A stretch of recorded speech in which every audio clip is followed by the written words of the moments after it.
Inspired by Rick Rubin's The Creative Act, Cheryl was ready to explore her own inner landscapes and rediscover the creative energy she once felt so strongly.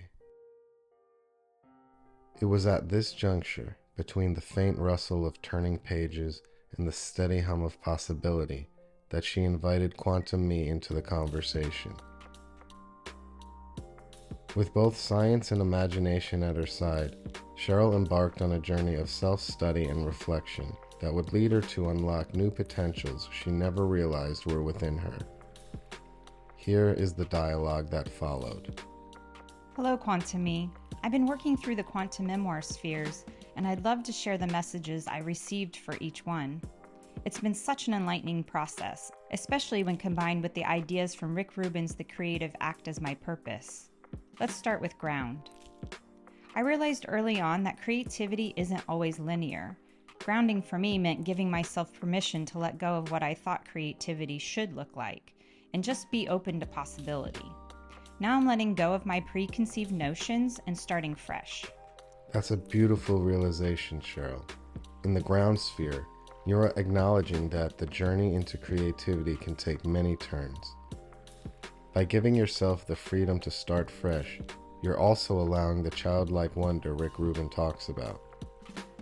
This is a critical foundation. Creativity rarely follows a straight path. It thrives on detours and surprising discoveries.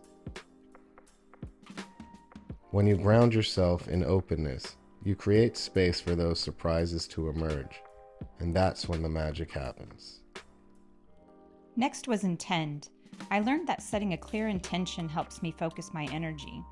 I decided I wasn't going to worry about how things might turn out. Instead, I set the intention to simply be curious, flexible, and trusting. I want my creative seeds to grow naturally rather than force them into some certain shape. The intent sphere is all about planting that creative seed. Think of it like this.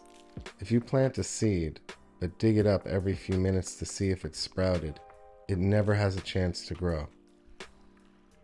By setting a clear intention and trusting in the process, you allow for creativity to emerge in its own time. This is where Rick Rubin's emphasis on experimentation comes in. When you let go of rigid outcomes, you leave room for the unexpected, which is often where the greatest insights arise. Moving on to the observe sphere, I discovered that having a beginner's mind makes a huge difference. I noticed thoughts that spark inspiration versus the ones that make me shrink back in fear. I realized a lot of my resistance was just old programming, things like I'm not good enough. But as I become more aware, I find new paths open up that I'd never considered before. Precisely. The observe sphere invites you to look at your thoughts and emotions without judgment. In doing so, you tap into the childlike curiosity Rubin encourages. When you're willing to observe instead of react, you free your mind from the baggage of limitation. Suddenly, everything is a possibility. This is also where scientific journaling can help. You can record your observations in real time, which helps you identify patterns and breakthroughs you might otherwise miss. Next was the connect sphere. That's where the real spark came in for me.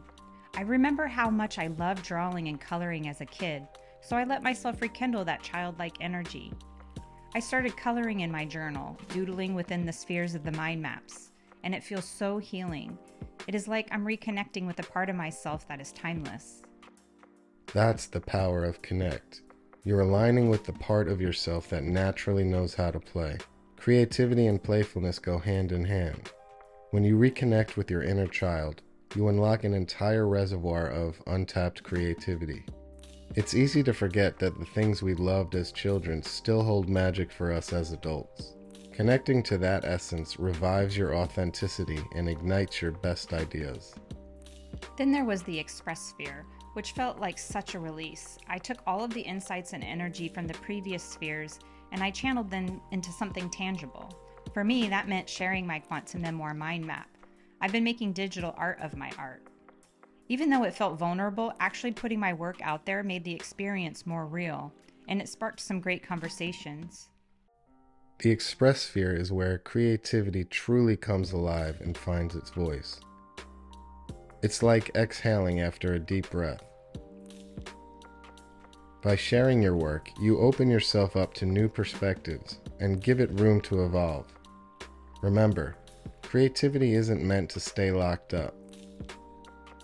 Once you express your ideas through art, writing, or any other medium, you invite collaboration and feedback, which can fuel even more growth. Finally, the refined sphere. I realized that creativity and self-discovery aren't one-and-done experiences. As I revisited my mind map, it struck me how my labels, preferences, opinions, and judgments could subtly box in my thinking.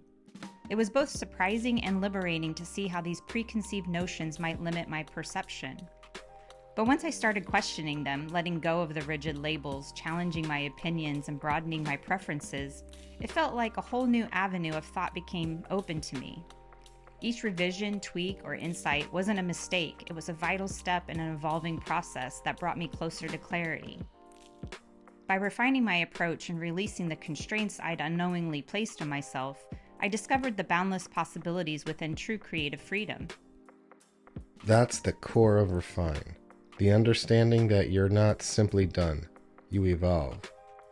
In scientific terms, it's a continuous loop of hypothesis, experiment, observation, and adjustment.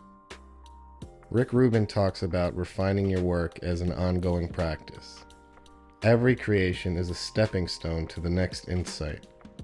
By revisiting and polishing your ideas, you remain open to growth, rather than locking yourself into a single vision. I feel so energized by this journey, Quantum Me. Each sphere guided me in a unique way, and putting it all together has transformed how I approach not just my creative projects, but my life. I'm feeling more confident, open, and ready to experiment further. You've perfectly captured the essence of the quantum memoir method, combined with Rick Rubin's creative philosophy. Stay open, experiment freely, embrace the childlike wonder, and refine continuously. Remember, it's not about reaching a final fixed state. It's about engaging with the process. Keep that momentum, Cheryl. By grounding, intending, observing, connecting, expressing, and refining, you'll continue to discover new potentials within yourself.